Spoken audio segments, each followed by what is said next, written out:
따라서 그렇게 정돈하시면서 계획을 하시고 계신 것 같습니다. 저도 이 새해 이렇게 들었으면서 어떻게 또 한 해를 어떤 마음으로 보내는 것이 좋은가 하는 이러한 마음을 가진 가운데 이러한 이 생각을 조금씩 이렇게 해보게 됐습니다. 물론 이제 지난 한 해 연말에 제 마음에 여러 가지 살아왔던 이러한 삶이나 또 마음의 생각, 제 자신이 가지고 있는 이 신앙에 대한 다각적으로 이렇게 반성하고 돌이키는, 그리고 이 새롭게 함을 입게 하기 위해서 주님 앞에 이러한 부족한 부분들을 제 자신의 삶에서 발견해 보기 위해서 좀 애를 좀 썼던 지난 연말이었고, 이제 올 한 해는 새롭게 시작하는 이 시점에 어떤 마음을 가지면 좋을까 하는 생각을 하는 가운데 요한복음 13장 1절의 말씀을 좀 같이 보면서 우리 각자가 가지고 있는 이 생각은 다르겠지만 이런 형태로 우리의 이러한 이 삶을 한번 계획해 보는 게 좋지 않겠나 하는 생각을 해보게 됩니다. 요한복음 13장 1절, 유월절 전에 예수께서 자기가 세상을 떠나 아버지께로 돌아가실 때가 이런 줄 아시고 세상에 있는 자기 사람들을 사랑하시되 끝까지 사랑하시니라.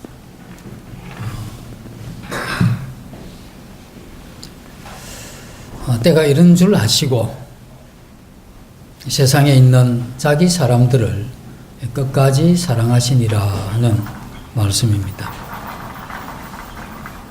이 말씀은 예수 그리스도의 생애 말기에 특별히 십자가를 앞두고 있는 그 직전의 그러한 기록이죠.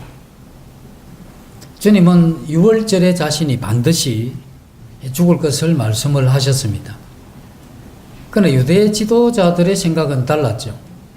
예수님을 명절인 유월절에 그를 죽여서는 안 된다, 이런 생각을 했습니다. 왜냐하면 유월절은 명절이기 때문에 그때 예수를 죽이게 되면 이 수많은 사람들이 예수를 죽인 이 부당한 일 때문에 들고 일어나게 될 것이고, 그렇게 되면 자신들 입장이 매우 곤란해지기 때문에 유월절에는 죽이지 말자, 이렇게 유대 지도자들은 그 마음에 그런 결단을 하게 됐죠. 그러나 우리 주님께서는 유대 지도자들의 그러한 이 결단과 그러한 생각에도 불구하고 자신이 유월절에 죽으실 것을 알고 계셨다는 겁니다. 이건 오래전에 예언되어 있는 부분이죠. 그래서 우리 주님은 자신이 그것을 아시고 그것은 유월절에 주님이 이 땅에서 십자가에 달려서 자신의 이런 생명이 다할 것을 이미 알고 계셨던 거죠. 유월절이라 하면 이스라엘 백성들이 애굽의 노예 생활을 430년을 하게 됩니다. 그래서 모세에 의해서 이들이 애굽을 탈출하게 되는데, 애굽을 탈출하기 전에 하나님은 그 애굽 사람들에게 10가지 재앙을 내리게 되는데, 그 마지막 재앙이 무엇이냐면 어린 양을 잡아서 문설주와 임방에 바르게 되면 그날 밤에 죽음의 기운이 피를 바른 그 집을 넘어가는 그와 같은 놀라운 일이 있고 난 이후에 하나님께서는 이스라엘 백성들을 애굽에 인도해서 애굽을 탈출해가는 이러한 이 장면이 나오게 되죠. 그때 문 밖에서 죽었던 수없이 많은 양들의 죽음은 예수 그리스도께서 죽으셔서 우리 마음에 피를 바르는 것과 같은, 똑같은 이와 같은 대속의 예표였다 하는 것을 우리가 알고 있습니다. 그래서 구약의 모든 역사는 예수 그리스도의 죽음을 향해서 달려왔기 때문에 유월절에 예수 그리스도께서 십자가에서 죽으시는 이것은 너무나 당연한 일이고, 구약의 이러한 말씀을 이렇게 살펴볼 때 이렇게 되는 것이 마땅한 일이다 하는 것이죠. 그래서 우리 주님은 종교 지도자들이 유월절에는 죽이지 말자 하는 이러한 이야기가 있었지만 우리 주님은 유월절에 돌아가실 것을 아시고 그것은 실행이 되었다 하는 것입니다. 우리 주님은 사람의 몸을 입고 오셨죠. 그렇기 때문에 참 인간입니다. 참 인간이기 때문에 자신이 어떠한 이 죽음을 당할 것인지 안다고 하는 것, 이건 굉장히 힘든 그러한 부분이죠.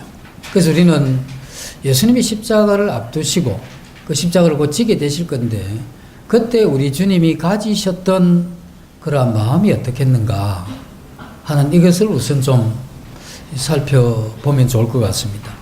우리 주님은 다 아시는 분이고 다 하실 수 있는 분이신데 주님이 경험하지 않았던 그리고 하시고 싶지 않는 일, 그건 죽음입니다.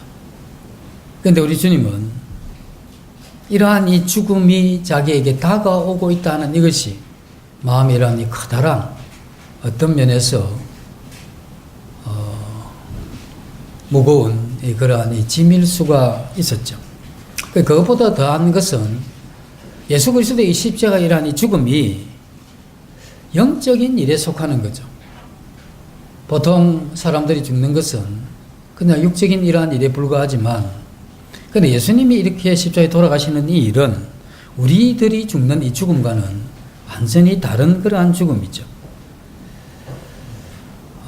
예수님의 이러한 이 죽음의 의미는 세상의 모든 죄를 지셨기 때문에 주님의 이러한 이 죽음은 단순한 죽음이 아니고 이 저주받은 이 죽음이 되는 것입니다. 주님은 한 번도 죄를 지으신 적이 없지만 인간의 모든 죄를 짊어지셨기 때문에 그것 때문에 주님은 이 십자가를 지게 되시는데 하나님 아버지조차도 십자가에 달리신 이 예수님을 볼 때 이제 사랑하는 아들이 아닙니다. 그것은 죄를 지고 가는 저주받을 그러한 그 대상이었죠. 그래서 주님의 이러한 이 저주를 그 순간에 주님이 받게 되시는 것인데 이것이 주님이 가지셨던 마음의 커다란 이러한 고통이고 아픔이었다 하는 것이죠. 사람들은 자신의 이러한 이 죽음이 그 이후에 있게 될 영원한 이 심판과 또 그 이후에 겪게 될 형벌에 대해서 이 땅에 사는 동안 알지 못하기 때문에 이 죽음에 대해서 가볍게 여길 수 있지만 실상은 우리의 이 죽음이 이 땅의 단순한 이 죽음뿐 아니라 영원한 형벌과 관계된 것이기 때문에 이 고통이 굉장히 큰 것이죠.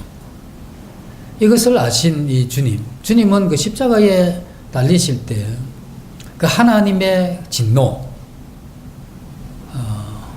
진리를 거스려 불의를 쫓는 모든 사람에게 임할 그런 하나님의 참으로 크고 무거운 그러한 진노가 그 자신의 이러한 몸에 쏟아 부어지는 이것을 주님이 생각을 하시면서 그 마음이 이 죽음을 내다볼 때 심상치 않는 그 마음의 큰 무게로 다가왔을 것이다 하는 겁니다.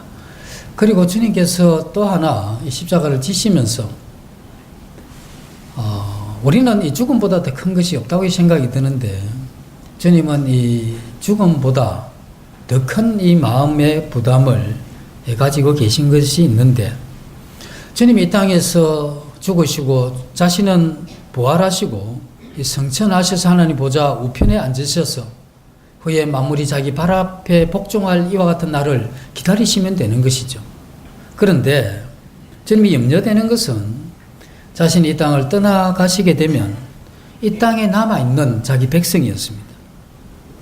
주님이 이 땅에 오셨을 때 목자를 잃은 유리하고 방황하는 그리고 고통 중에 있는 이러한 사람들을 위해서 일생을 그 짧은 공생의 기간이지만 이 복음을 전하셨고 그들의 이러한 고통을 돌아보셨던 그러한 분이시죠. 그 주님은 굶주리 신자를 먹이시고 또 마음에 아픔이 있는 이러한 사람들에게는 위로해 주셨고 주님은 비록 머리 둘 곳이 없는 그러한 생애를 사셨지만 주님은 목자 이런 양과 같이 유리하고 방황하는 이들을 위해서 그의 생애를 전적으로 바쳤던 그러한 분이시죠. 우리 주님의 이러한 생애의 기록을 보면 주님이 좋아서 웃으셨더라 하는 이런 기록은 별로 없죠. 그러나 주님이 마음 아파하시고 또 눈물을 흘리셨던 이러한 이 기록은 우리가 살펴볼 수 있는 것입니다.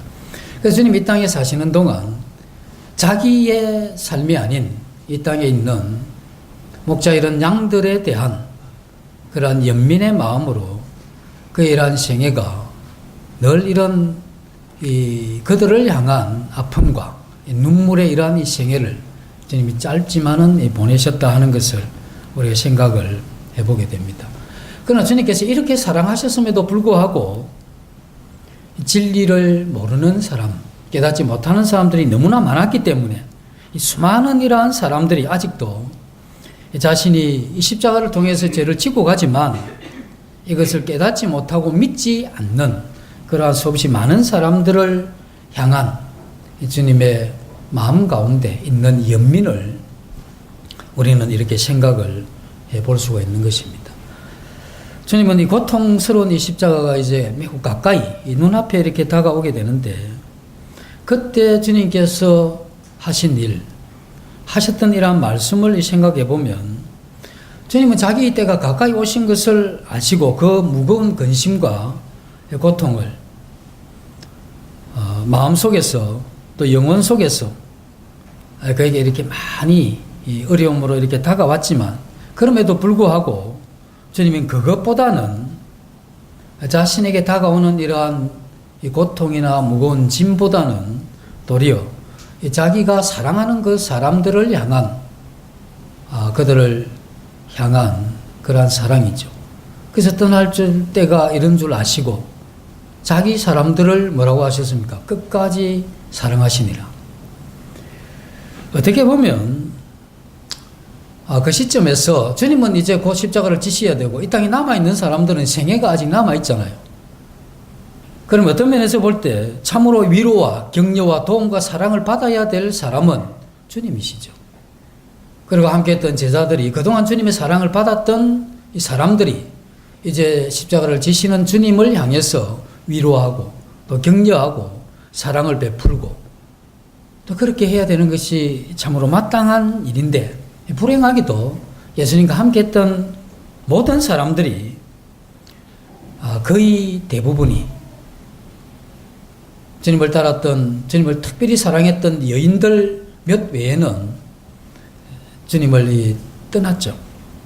그리고 자기가 그 사랑했던 이 제자들 함께 그들을 다리고 다니면서 가르치고 또 그들에게 참 주님의 다함없는 이러한 이 사랑의 이러한 것을 받았던 이러한 이 제자들도 한결같이 그 죽음의 날이 왔을 때 다 주님을 떠나버리게 되는 그러한 순간을 우리 주님이 맞이하신 것입니다. 어쩌면 우리 주님은 마땅히 위로받고 또 사랑받고 또 뭔가 이렇게 격려받아야 될 그 순간에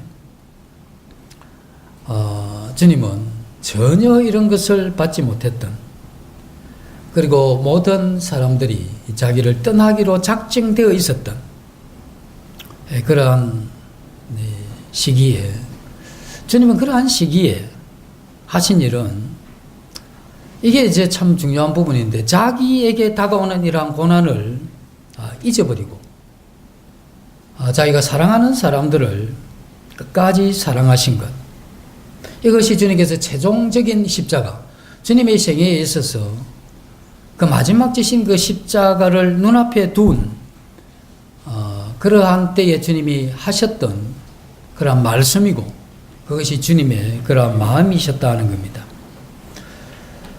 때로 우리는 살면서 주님 앞에 충성스럽게 살아가는 사람들을 보게 되면 굉장히 주관이 뚜렷하고 강합니다. 왜냐하면 이 신앙이라 하는 이것이 결코 타협할 수 없는 부분들이 있죠. 우리가 어느 시점이 되면 우리가 모든 것을 떠나야 될 그런 시점도 있는 겁니다. 왜냐하면 전혀 타협할 수 없는 그러한 시점이 왔다고 보면 우리는 그것에 대한 단호한 마음에 각오를 해야 되죠. 왜냐하면 그렇게 하지 않으면 우리의 이러한 영혼의 상태가 흐려지기 때문에. 그래서 그러나 강하고 뚜렷한 이 신앙은 매우 좋은 것입니다만 불행히도 많은 사람들이 충성스럽기는 한데 사람에 대해서는 매우 강포하기 쉽다는 겁니다. 자기 이러한 신앙이 뚜렷할수록 어떤 현상이 일어나느냐 하면 사람들을 따뜻하게 이해하기보다는 도리어 이 비난과 정죄하는 그러한 경향이 사람들에게 있다는 겁니다. 우리 주님을 열심히 사랑하는 사람, 그리고 주님을 위해서 그렇게 살았던 사람들은 그렇지 못한 사람들을 잘 이해하려고 이렇게 생각하지를 않습니다. 그러나 우리 주님은 매우 다른 그러한 부분이 나오죠. 우리 주님의 일생은 쉼 없이 하나님 앞에 충성스러웠던 이러한 삶을 살았던 분이고, 자신은 머리 둘 곳도 없었지만 그는 마지막 순간에 십자가를 지는 그러한 이 순간에도, 그리고 십자가를 지는 그 순간에 모든 제자들이, 그리고 자기가 사랑했던 사람들이 다 배신할 것을 아셨던 우리 주님께서 하신 일은 외로움을 느끼거나 또 고독을 느끼거나 인간은 다 소용없다 하는 이 배신감을 느끼거나 하는 것 대신에 자기 사람들을 끝까지 사랑하는, 이게 우리 주님이 마지막 우리에게 보여주셨던 그러한 모습이죠. 주님이 골고다를 오르실 때 십자가를 지고 그때 제자들이 다 도망을 하게 되죠. 그러나 그때 몇 여인들은 예수님을 끝까지 쫓아가게 됩니다. 그 여인들은 이런 잘못된 일이 일어나는 것에 대해서, 죄 없는 예수님이 십자가를 지는 이것에 대해서 굉장히 가슴 아파하고 그들이 통곡하는 가운데 주님 십자가에 달리는 거기까지 끝까지 따르는 그러한 몇몇의 이러한 여인들이 있었죠. 그때 우리 예수님이 그 십자가를 지고 가는 그때에 뒤를 돌아보시면서 그렇게 이야기를 합니다. 이 여인들을 향해서 나를 위해서 울지 말고 너희와 너희 자녀들을 위해서 울어라. 이것이 그 여인들을 향해서 주님이 십자가를 진 그러한 이 고난의 순간에 그 여인들을 향한 이러한 위로의 말이기도 하고, 또 실제로 가슴 아파해야 될 일은 십자가를 지는 우리 주님이 아니고 아직까지 회개하지 않고 주님께로 나오지 않는, 돌이킬 기미가 없는 예루살렘과 그 가운데 살아가고 있는 그들의 자녀를 향해서 울어야 할 것을 이 사랑으로 이렇게 말씀을 해주시는 것이죠. 우리 주님의 이러한 이 마지막 장면, 이것을 통해서 매우 이러한 부끄러운 이러한 마음을 우리가 가질 수밖에 없죠. 우리가 주님을 위해서 열심히 살았으면 얼마나 열심히 살았습니까? 나 하면 좀 열심히 살았다 생각을 하시는 분들 혹 계시죠? 그럼 제가 질문을 해보겠는데, 얼마나 열심히 살았습니까? 열심히 살았다고 치고 열심히 살은 삶 가운데 주님을 위한 진실한 사랑이 동기가 되어서 섬긴 이러한 열심의 삶은 또 얼마나 됩니까? 오히려 우리 열심히 산 이 삶이 자기의 어떤 성취감을 위한 이러한 삶일 수도 있고, 주님의 마음에 합당치 않는 이러한 동기로 섬긴 또 산 이러한 이 삶, 이러한 것을 다 빼버리고 나면 정말 순수하고 진정한 동기에서 주님을 향한, 저 주님을 위해서 섬기고 산 날이 얼마나 되느냐 하는 겁니다. 그런데 우리는 조금 충성해놓고 많이 난폭해지죠. 그렇게 조금 희생해놓고 우리는 주님 앞에 또 사람들 앞에 많이 자신의 의를 나타내기를 원하죠. 우리는 조금 희생해 놓고 희생하지 못하는 사람들을 향해서 그들보다 우월감을 느끼는 또 이러한 것은 또 얼마나 많습니까? 우리 이런 어떤 섬김과 충성 다 빼고 나면 주님 앞에 우리가 믿고 살아온 날 가운데 진정한 이 사랑의 동기로 아무런 사심 없이 내 육신의 성취나 내 자존감이나 또 나를 위한 이런 것을 다 빼고 주님이 이 땅에 계셨더라면 했었던 그 주님의 그 순수하고 진정한 그러한 사랑의 마음으로 섬긴 날, 우리가 손꼽아 볼 때 얼마나 되겠느냐 하는 것이죠. 그러나 우리 주님의 이러한 생애를 보면 주님이 자기와 같이 그렇게 죽으러 가지 않는 사람들을 향해서 주님 비난을 하지 않죠. 그리고 심지어 이 마지막 순간에 자신을 버리고 자신을 배신하고 떠난, 그리고 버려두고 떠나는 자신의 이러한 죽음이 두려워서 주님을 다 떠난 이러한 사람들을 향해서 전혀 원망의 이러한 기미가 없습니다. 어떠한 구절도 그들을 향한 원망이나 섭섭함이나 이러한 게 전혀 없는 그러한 내용들이죠. 그리고 주님께서 마지막에 오히려 그들을 향해서 끝까지 자기 사람들을 사랑하셨던 그러한 분으로 나타내 보이셨습니다. 주님은 그 십자가를 지고 이렇게 가시는 그 일을 눈앞에 두고 또 그리고 제자들이 자기를 배신하고 자기를 떠나는 그러한 상황에서도 그 제자들을 그리고 자기 사람들을 무척이나 사랑하셨다는 겁니다. 우리는 이런 주님의 생애의 말기에 관계된 이런 내용들을 읽어보면 매우 감동적인 게 있는데 그 베드로에 대한 이 사건입니다. 너무나 잘 아시지만 주님은 복음서에서 베드로의 실패를 예고하십니다. 시몬아, 사단이 밀가부르듯이 너를 청구하였구나. 그러나 내가 너를 위해서 믿음이 떨어지지 않도록 기도했으니 네가 돌이킨 후에 형제들을 굳게 하라 하는 말씀이 나옵니다. 이 돌이킨 후에 하는 것은 뭘 이야기하느냐 하면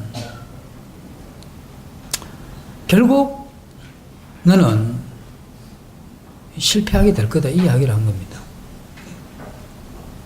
사단이 너를 달라고 계속 청구했고 밀가부르듯이 까불면 거기에서 올바른 씨앗도 떨어지듯이 너도 거기에서 떨어지게 될 거다.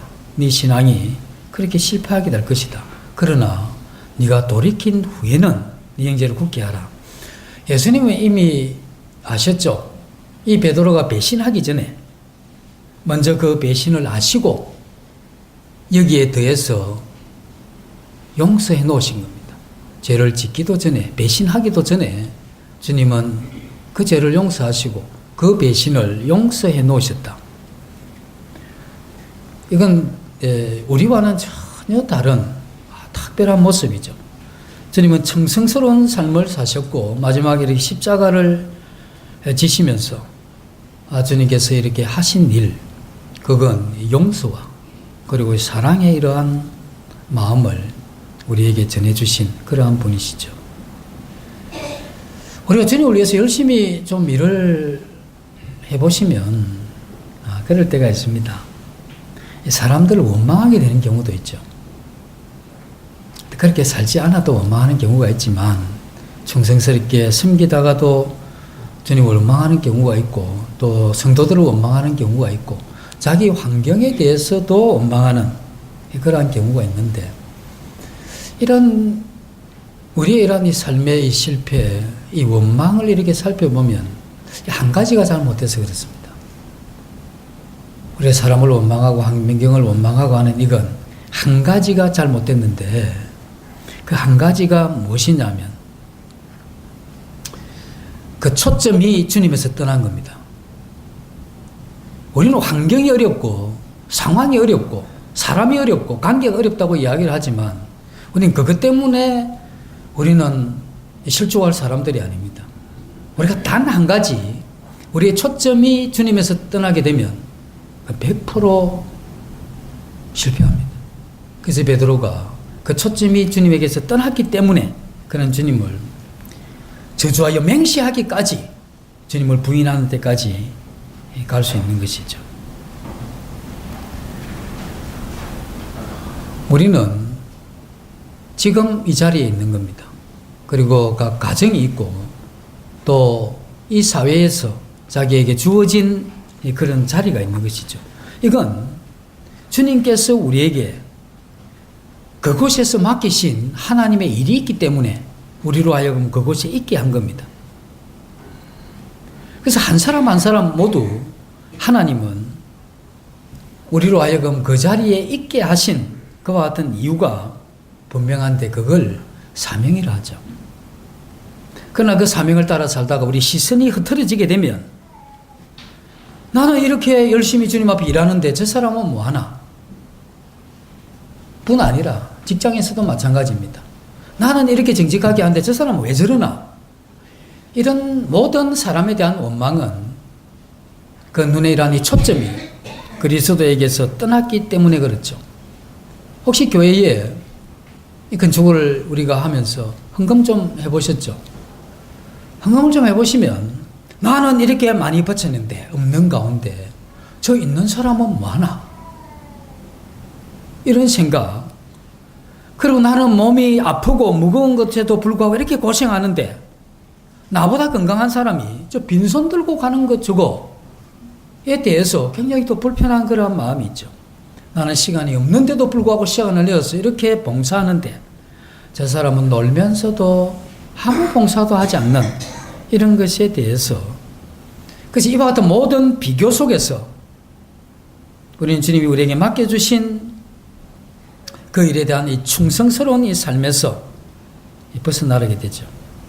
그건 진실된 이러한 삶의 동기가 흐트러지는 겁니다. 그러면 반드시 우리는 일에도 실패하고 신앙에도 실패합니다. 그가 일에 성공했다. 그건 돈 좀 벌었을 수도 있고 사업이 좀 됐을 수도 있었지만 그걸 성경에서 성공이라고 이야기한 적이 없습니다. 참으로 참된 이러한 성공은 그 초점이 흐려지지 않는 것. 그래서 많이 충성하면서 또 자신은 배신당하고 또 자신이 위로받고 격려받아야 될 그 순간에 도리어 참 날카로운 이러한 비난의 말을 들으시면서도 주님께서 그들을 향한 이 사랑이 끝나지 않고 자기 때가 이런 줄 아시고 자기 사람들을 끝까지 사랑하신 이러한 이 주님, 그리고 그 이후에 바로 나오는 이야기가 가룟 유다에 대한 이야기가 나옵니다. 주님 가룟 유다도 굉장히 사랑하셨죠. 마지막 선창 때도 가룟 유다가 함께 했습니다. 그 주님은 가룟 유다를 포함한 모든 제자들을 다 사랑하신 그러한 분이십니다. 그것도 끝까지. 주님 마음 가운데는 가룟 유다가 돌이켜 회복되기를 기대했었죠. 우리가 우리의 이러한 이 삶의 주님을 섬기기 위해서 애쓰는 것만으로 만족해져서는 안 됩니다. 그게 굉장히 중요합니다. 우리는 이 자리에서 내게 맡기신 그 일을 충성스럽게 해가는 것이 매우 중요하고, 그러나 그렇게 하는 가운데 우리의 마음이 완고해져서는 안 됩니다. 비교하고 비난하는, 그렇게 해서는 안 되죠. 도리어 그렇게 살지 못하는 사람들에 대한 깊은 이해가 필요합니다. 그렇게 못 사는, 그렇게 밖에 못 살지 못하는 그가 가지고 있는 신앙의 연약함에 대해서 우리 마음 가운데 깊이 그들을 이해하는 것. 왜 그것이 필요하냐면, 그럼 우리는 이전에 그렇게 충성스러웠냐? 그럼 난 지금 충성스러우냐? 그러니까 지금 충성스럽다고 칩시다. 그럼 내가 앞으로 미래에도 계속 충성스러울 거냐?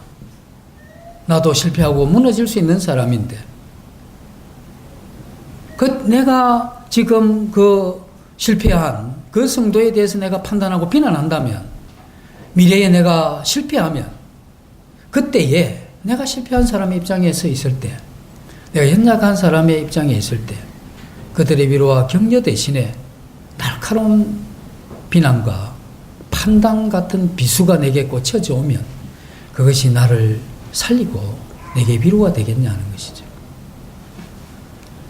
그래서 우리는 충성스러울 뿐 아니라 우리는 내 충성스러움을 다른 사람에게 강요해서는 안 되는 겁니다. 우리가 호소하는 것은 괜찮지만 비난과 판단에 이러한 마음이 있는 가운데 그것을 강요하게 된다고 하면 그것을 통해서 힘들죠. 주님은 이 실패한 사람들을 향해서 자기 사람을 사랑하실 때 끝까지 사랑하셨습니다.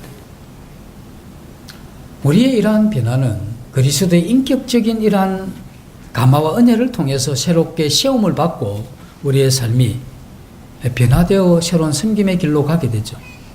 우리가 주님 앞에 진정으로 섬겼던 때가 언제냐 하면 우리가 주님의 말씀에 감동이 되고 내 마음이 그 말씀에 의해서 감격될 때, 그때 우리의 이러한 섬김은 내가 섬긴다고 생각하는 사람이 없어요. 그때는 내가 이렇게 하는 것이 매우 마땅하고 또 그렇게 하는 것이 내게 기쁨이고 그렇게 한다는 것이 너무 좋은 겁니다. 그리고 우리는 그때 옆에 있는 주위에 있는 사람들을 비난하고 판단한 적이 없습니다. 그들을 긍휼히 여겼고 또 이 세상에 믿지 않는 사람들을 향해서 내 마음이 함께했던, 그 왜 그러냐면 그 주님의 감격이 있었기 때문에 그런 거죠. 주님은 그런 생각을 가지고 우리를 대하셨고, 그리고 오순절 성령이 임한 이후에 기독교 역사를 이끌어간 사람들은 거의 대부분이 실패를 경험한 사람들입니다.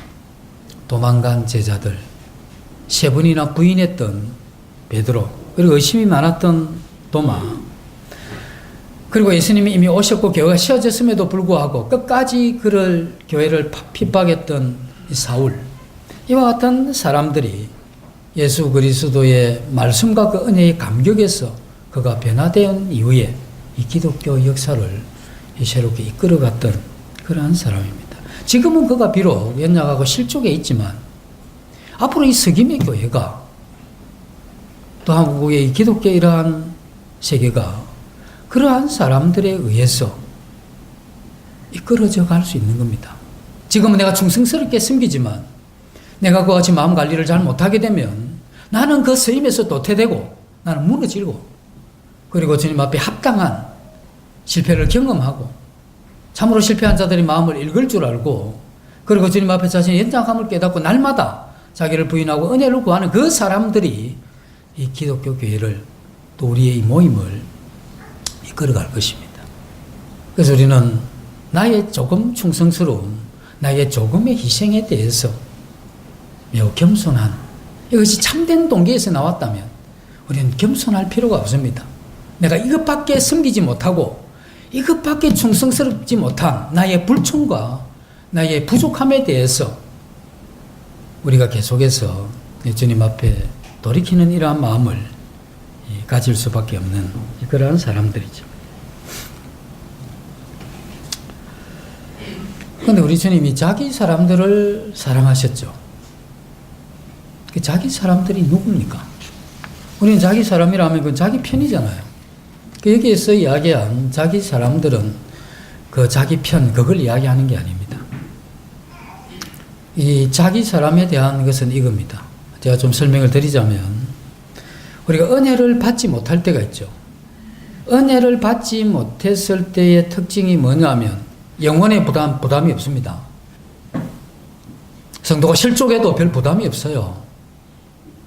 그리고 믿지 않는 가족들, 이웃은 말할 것도 없고 그들에 대한 부담도 별로 없습니다. 언제 내가 주님의 이러한 은혜 가운데 있지 않을 때, 그들을 향한 안타까운 마음, 매우 부족합니다. 우리가 성도기 때문에 구원받아야지 이 정도 생각은 안 하는 사람이 어디 있습니까? 그러나 그것을 향한 안타까운 이러한 마음이 없죠. 어떤 성도가 구원받고 난 이후에 생활을 하다가 주님 앞에 깊이 감동이 됐습니다. 그리고 나서 자신의 이러한 삶을 돌아보면서 자신에 대해서 매우 놀랐는데 자기는 가족과 함께 사는 것이 굉장히 행복했다고 생각한 사람입니다. 그런데 변화되고 나서 이렇게 보니까 지옥 갈 가족들과 함께 사는 이것을 행복하다고 생각했던 이 자신의 이러한 모습을 보면서 자기 구원받은 성도라고 생각하기는 이해할 수 없는 이 자신의 이러한 모습을 발견하게 되는 것이죠. 내 가족들은 구원받지 못했기 때문에 몰라서 그렇다 치고 거듭난 하나님의 생명을 가진 내가 아직 구원받지 못한 이 가족들과 내가 행복하다라고 생각한 이 자신이 도저히 구원받은 사람이라고 생각할 수 없을 정도로 이 비참함을 그때 느꼈다는 겁니다. 나이 드신 분이 죽으면 그리고 고생하지 않고 죽으면 호상이라 하죠.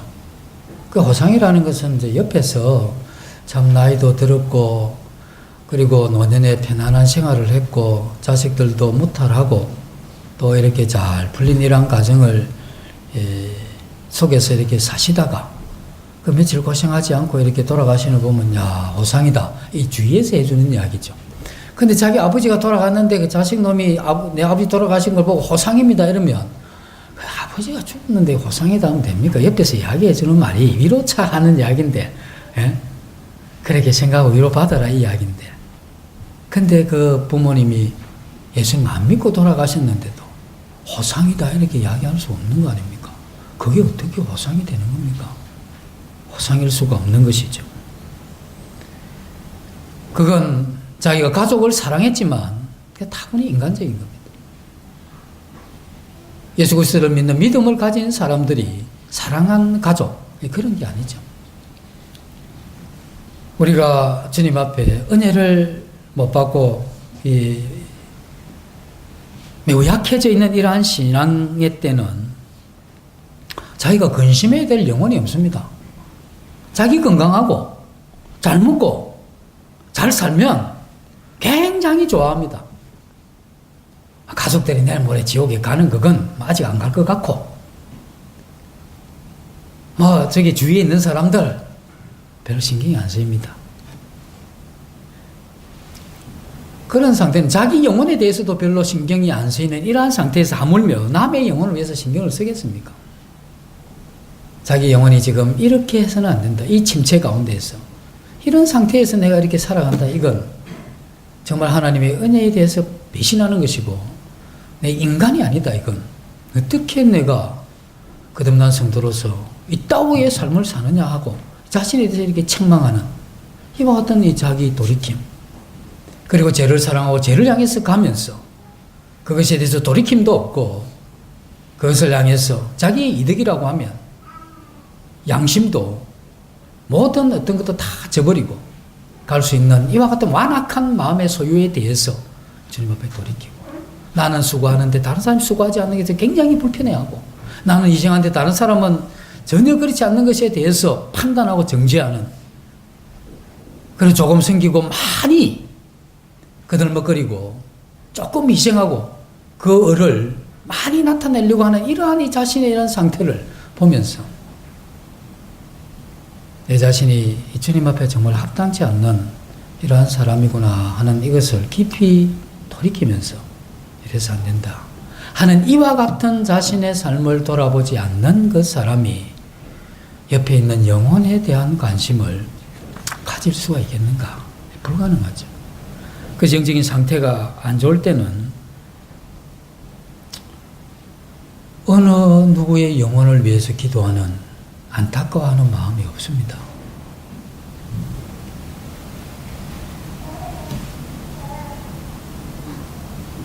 주님은 이 십자가를 눈앞에 두고 고난을 향해서 한 발자국 한 발자국 다가가실 그때에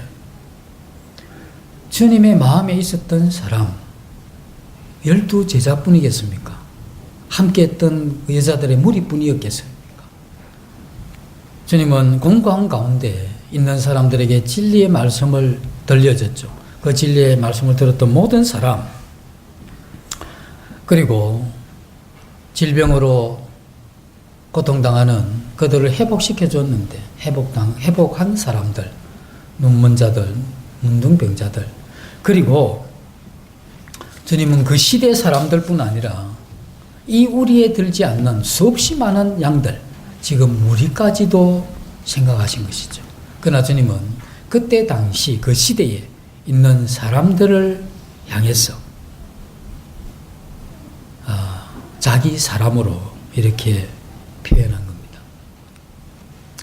찰스 핀이라고 하는 훌륭한 설교자가 있죠. 그 하루는 맨하탄 거리를 가다가 그 아침 출근길에 갑자기 무릎을 꿇고 앉으면서 통곡을 합니다. 그러면서 뭐라고 이야기하느냐 하면, 하나님, 이게 있는 수없이 많은 이 영혼들이 전부 지옥으로 가는데 내가 어떻게 해야 됩니까? 저 영혼들은 다 목자 잃은 양과 같이 유리하고 방황하고 고난 가운데 있는데 그 사람들 주님 어떻게 하실 겁니까? 그때 피니의 사람들은 그들이 찰스 피니의 그러한 사람들이었죠. 우리는 내가 사랑하는 사람들이 누굽니까? 나한테 좀 도움을 준 사람들이 내가 사랑하는 사람들입니까? 나한테 좀 도움이 될 사람들이 내가 사랑하는 사람들입니까? 누가 내가 사랑하는 사람들입니까? 고난을 주님이 당하면서 오히려 사람들을 돌아보셨죠. 내가 지금 고난 가운데 있고 어렵고 힘든 가운데 있다 할지라도 오히려 내가 돌아봐야 될 그 사람 누구냐 하는 겁니다. 우리는 조금 아파도, 우린 조금 힘들도 나 힘듭니다. 우리 이 이야기 하는데 굉장히 익숙하지만 나 힘든 것 잊어버리고 내가 이 가운데에서도 내가 돌아봐야 될 그러한 사람이 누군가, 이러한 사람이 있는가. 그래서 내 마음이 그 영혼에 매여 있는 그들이 누군가. 이런 이 부분들을 우리가 살펴야 되는 겁니다. 그래서 우리 마음 가운데 그들이 예수 그리스도를 만나고 그들이 주님을 만약에 사랑하게 될 수만 있다면, 그래서 우리 부모들이 그렇죠. 우리 자녀들이 교회 나오면 굉장히 기쁘죠. 특별히 안 믿는 자녀들이 나오면. 그래서 이 자녀들이 믿음을 가질 수만 있다면, 내가 좀 어려워져도 좀 내가 부족함이 있다 할지라도 이것이 나의 보람이 되는 거죠. 그래서 내가 사랑한 사람, 그 사람이 돌아와서 구원받고 그 영혼이 회복될 수만 있다면, 그래서 내가 당하는 이러한 어려움, 이건 보람찬 그러한 마음으로 충분히 이겨나가는 것이죠. 마지막 때가 될수록 우리는 자기를 사랑합니다. 돈을 사랑하고 쾌락을 사랑하게 되죠. 그러한 이 사랑이 많아질수록 주님을 향한 사랑을 잃게 되고, 그때 우리는 사람이 보이지 않는 겁니다. 자기의 사람이 없어지죠. 사람들은 주님의 이러한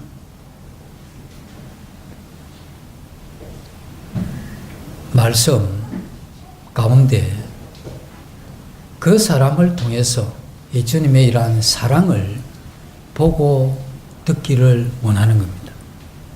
그래서 그들이 그것을 느끼게 될 때 그들이 돌아오는 겁니다. 우리가 아무리 이야기를 잘해도 그들이 돌아오는 게 아닙니다. 그들이 돌아오는 것은 우리가 그와 같은 마음을 가지고 한없이 그들을 향해서 사랑으로 끝까지 가게 될 그때에 그들이 돌아오게 되는 것이죠.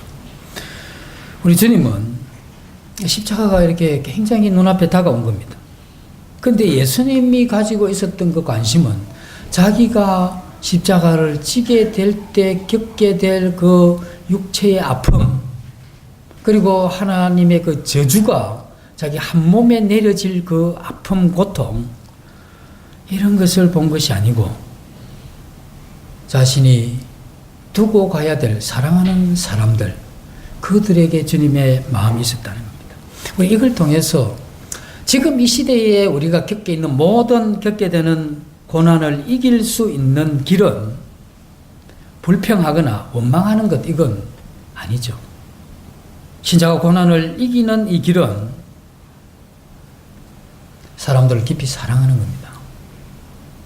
주님이 마지막 그 십자가를 이기게 했던 것은 자기 사람들을 사랑하시되 끝까지 사랑한 그 힘이 마지막 주님이 십자가를 지고 가게 한 그 힘입니다. 힘드시죠? 이제 갈수록 힘들다고 느끼잖아요. 비교해서 상대적으로. 우리가 마음이 더 높아져 있기 때문에. 마땅히 형벌받을 자신이고 벌레만도 못하고 이 땅에 참 그렇게 산다 해도 내가 거듭날 이것만 해도 너무 감사하다 이런 마음이 있을 때는 그렇게 힘들지 않았는데 내 위치 생각하고 내 편안함 생각하고 잘 닦인 미래를 기대했었던 그 마음 가운데 얼마나 힘듭니까? 조금의 아픔이 힘들고 조금의 불편함이 원망스럽고 그렇게 되겠죠. 그러나 우리 주님이 그러한 와중에서도 자기가 이 사랑하는 사람들을 생각했고 그들을 위해서 기도하셨던, 그래서 비참한 영혼들이 세상에 많습니다.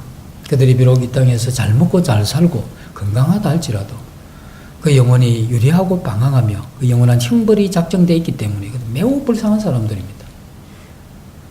그렇게 불쌍하고 비참한 사람들을 향해서 우리 이러한 마음을 열어야 되죠. 우리가 마지막 때를 살면서 그리고 새해를 시작하시면서 우리 주님께서 우리를 위해서 십자가에 못 박히신 것, 그것 생각하면서 그리고 그 십자가에 못 박히기 전에 주님께서 그 마지막으로 하셨던 말씀과 같은 자기 사람들을 사랑할 때 끝까지 사랑하셨던 그 모본을 생각하면서 내가 지고 있는 이 고통이 아무리 어렵고 힘들다 할지라도 그 어려움과 힘듦을 내가 근심하고 염려함으로써 내 마음을 더럽혀서는 안 되는 겁니다. 오히려 나보다 더 연약한 내가 사랑하는 사람들을 끝까지 사랑함으로써 그들을 사랑하게 될 때 주님 주신 그런 능력을 가지고 우리는 그 시련과 그 고난을 이겨나갈 수 있도록 작정된 사람, 그게 우리죠. 그래서 저는 오늘 한 해를 시작하시면서 꼭 이런 건 아니라도 괜찮습니다. 최소한 좀 우리가 함께 주님 앞에 기대하는 바는 내가 한 해 동안 내가 어떠한 마음으로 가야 될 건가 하는 그 내 마음을 붙잡을 수 있는 그 한마디 말씀, 우리가 여기 한 구절 적어 놓고 이거 가집시다 이런 게 아니고 최소한 내 올 한 해는 주님이 자기가 십자가에 달리실 것을 아시고 그 십자가의 길을 가시면서 주님 그 고난 그 고통을 잊으시고 자기 사람들을 사랑하시되 끝까지 사랑하셨다 하는 이 한 마음을 가지시던, 또 주님께서 우리 각 개인의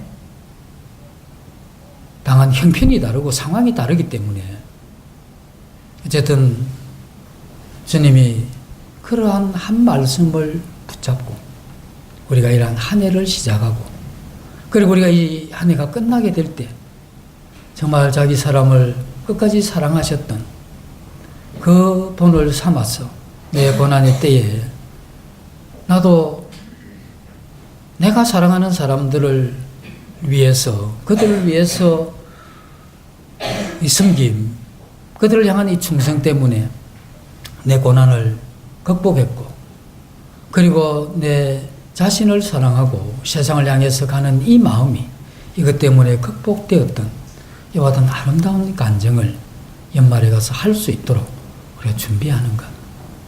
이런 게 우리 생애에 좀 필요하지 않는가. 올 한 해 시작하시면서 주님이 주시는 좋은 그런 말씀을 받으시고 한 해를 그렇게 시작하시면 좋겠습니다. 잠시 기도하고 마치겠습니다. 아버지 하나님, 주님 생애가 참으로 놀라운 것은 그 한마디의 이런 말씀이 주님 마음에 품었던 마음이었고 또 그 한 말씀이 저희들에게 울림으로 다가오는 참으로 놀라운 도전이며 또 마땅히 본받아 살아야 될 삶인 것을 생각할 때 주님 이 땅에 오셔서 사신 삶 전체를 저희들이 사랑하고 또 그것을 본받기를 원합니다. 주님 저희들을 긍휼히 여기셔서 이 새해 시작하는 이 1월에 말씀해 주시고 저희들의 마음을 만져주시기를 간절히 원하올 때 이 모두를 예수님 이름으로 감사하며 기도드립니다. 아멘.